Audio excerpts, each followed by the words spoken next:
Hi കൂട്ടുകാരെ, നമ്മുടെ പുതിയ വീട്ടിലേക്ക് എല്ലാവർക്കും സ്വാഗതം. നമ്മളിന്ന് കക്കായ ഇറച്ചി കൊണ്ട് ഒരു കറി ഉണ്ടാക്കാൻ പോവാണ്. അതിനായിട്ട് നമ്മുടെ പാൻ എടുത്ത് അടുപ്പിൽ വെച്ച് തീയെല്ലാം കത്തിച്ച് അതിൻ്റെ അകത്ത് വെള്ളമെല്ലാം പറ്റി കഴിയുമ്പോൾ നമുക്കതിലേക്ക് കുറച്ച് വെളിച്ചെണ്ണ ഒഴിച്ചു കൊടുക്കാം.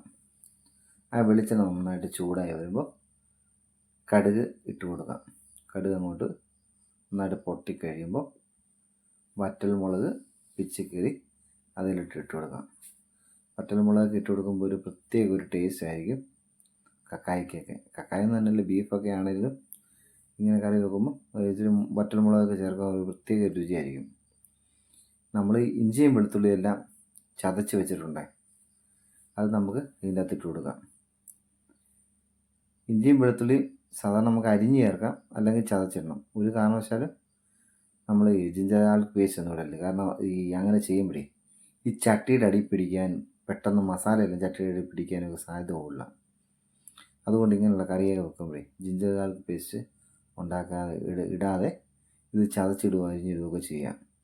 അതായത് ഇതിങ്ങനെ മൂത്ത് വരുന്ന സമയത്ത് നമ്മൾ പച്ചമുളകൊക്കെ അരിഞ്ഞ് വെച്ചിട്ടുണ്ട്. നമുക്ക് പച്ചമുളകും അതിലോട്ട് കറിവേപ്പിലയും സവോളയും ഒക്കെ ചേർത്ത് നമുക്ക് വഴറ്റിയെടുക്കാം. പിന്നെ പച്ചമുളക് ഇങ്ങനെ നീളത്തിൽ അരിഞ്ഞിട്ടാൽ മതി. കാരണം എരിവ് കൂടുതൽ തോന്നുവാണ്, അങ്ങനെയുള്ള ആൾക്കാരൊക്കെ ഉണ്ട്, അവർക്ക് എടുത്ത് കളയാൻ പറ്റും. പ്രത്യേകിച്ച് നമ്മൾ ഈ മെഴുക്ക് പുരട്ടി അല്ലേ അതുപോലുള്ള കറികളൊക്കെ വെക്കുമ്പോഴേ നീളത്തിൽ ഇത് അരിഞ്ഞ് വെക്കുകയാണെങ്കിൽ നല്ലതാണ്. എന്താണെന്ന് വെച്ചാൽ പിള്ളേർക്കൊക്കെ ആണെങ്കിലും എടുത്ത് കഴിക്കുന്ന സമയത്ത് എടുത്ത് കളയാം. അങ്ങനെ ഒരു കാര്യമുണ്ട് അതിനെ.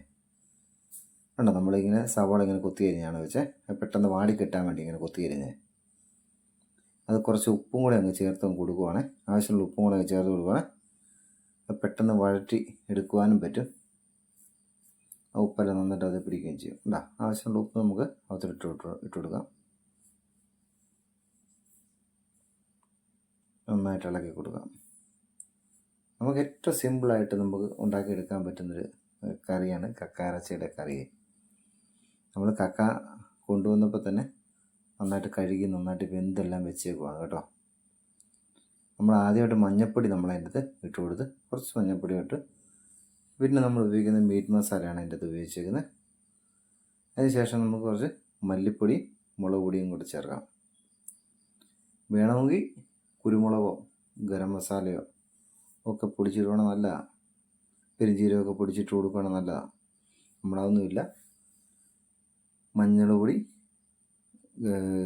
മീറ്റ് മസാല, മല്ലിപ്പൊടി, മുളക് പൊടി, നമ്മൾ എരിവുള്ള മുളക് പൊടി അതിൻ്റെ ചേർത്തേക്കുന്നത് കേട്ടോ. ഇത്ര സാധനം ചേർത്ത് നന്നായിട്ടത് ഇളക്കാം. എന്നാലും നമ്മൾ ഈ എണ്ണ ഒഴിച്ചു കൊടുത്തപ്പോൾ ഇച്ചിരി കുറഞ്ഞു പോയായിരുന്നേ, അതുകൊണ്ട് കുറച്ച് എണ്ണയും കൂടെ നമുക്ക് അതിൻ്റെ അകത്ത് ഒന്ന് കൊടുക്കാം. കാരണം നല്ല മസാല നല്ലതായിട്ട് മൂത്ത് വരുള്ളൂ. പിന്നെ ഒരു കാര്യമുണ്ട്, ഇതിനകത്ത് മസാല ഇത് ഇങ്ങനെ മൂക്കേണ്ട കാര്യമില്ല. ആ പച്ചമണം ഒന്ന് മാറി കിട്ടിയാൽ മതി. ആ സമയത്ത് നമുക്കതിനോട് നമ്മൾ വെന്ത് വെച്ചിരിക്കുന്ന നമ്മുടെ കക്ക അതിലോട്ട് നമുക്ക് ഇട്ട് കൊടുക്കാം. കക്ക നന്നായിട്ട് കഴുകിയിട്ട് ഒരു 4-5 തവണ കഴുകി കഴിയുമ്പോഴത്തേന് അതെല്ലാം തോടെല്ലാം പൊക്കോളും. എന്നിട്ട് നമ്മളത് വെള്ളത്തിൽ തന്നെ ഇട്ട് ശരിക്കും പറഞ്ഞാൽ അതിന് വെള്ളം വെക്കണ്ട. വെച്ച് കഴിയുമ്പം അടുപ്പേ വെച്ച് കഴിയുമ്പോൾ തന്നെ അതിൻ്റെ അകത്തെ വെള്ളം തന്നെ ഇറങ്ങി അത് ഡ്രൈ ആകും. ഉണ്ടോ, അത് ഡ്രൈ ആയി ആ വെള്ളം അങ്ങ് പറ്റി അങ്ങ് പൊക്കോളും. അത് ഇങ്ങനെ ഓൾറെഡി വെന്ത സാധനമായതുകൊണ്ട് ഇത് വേവിച്ച് തന്നെയാണ് ഇതിൻ്റെ തോടെല്ലാം എടുക്കുന്നത്. അതുകൊണ്ട് തന്നെ ഇത് പ്രത്യേകിച്ച് വേറെ വേകേണ്ട കാര്യമില്ല. എന്നാലും നമ്മൾ കഴിക്കേണ്ടത് കൊണ്ട് നമ്മളൊന്നുകൂടെ വെന്തങ്ങ് എടുക്കുകയാണ് ചെയ്യുന്നത്. അത് നന്നായിട്ടത് മൊത്തം ഇട്ടിട്ട് നന്നായിട്ട് ഇളക്കിയത് യോജിപ്പിക്കുക. ഒരു 10-15 മിനിറ്റ് നന്നായിട്ട് ഇളക്കി കൊടുക്കുകയാണെങ്കിൽ നല്ലതായിരിക്കും. ഉണ്ടോ, ഇങ്ങനെ ഇളക്കി നിൽക്കണം. പിന്നെ ഇത് മറ്റ് കറിയൊന്നും പോലെ പെട്ടെന്ന് ഉടഞ്ഞൊന്നും പോകത്തില്ല. എത്ര ഇളക്കിയാലും അങ്ങനെ ഉടഞ്ഞു പോകാനുള്ള സാധ്യത കുറവാണ്. നന്നായിട്ട് ഇളക്കി നല്ല മിക്സ് ചെയ്യണം. ആവശ്യം ഉപ്പൊക്കെ ഉണ്ടെന്ന് നോക്കിയിട്ട് ഇളക്കിയെടുക്കുക. ചെറുതീയിൽ ഇങ്ങനെ കിടക്കണം കേട്ടോ. അതിൻ്റെ കളറെല്ലാം മാറി വന്നുകൊണ്ടോ ഏകദേശം ഒരു 10 മിനിറ്റോളമായി. നമ്മുടെ ഇതിൻ്റെ പരിപാടി കഴിഞ്ഞു. ഉണ്ടോ, ഇങ്ങനെ ആവി ഇറക്കുന്ന രീതിയിൽ എടുക്കണം. നല്ല കുത്തിരി ചോറിൻ്റെ കൂടെ കഴിക്കാൻ ബെസ്റ്റ് സാധനമാണ്. എല്ലാവരും ഒന്ന് പരീക്ഷിക്കണേ.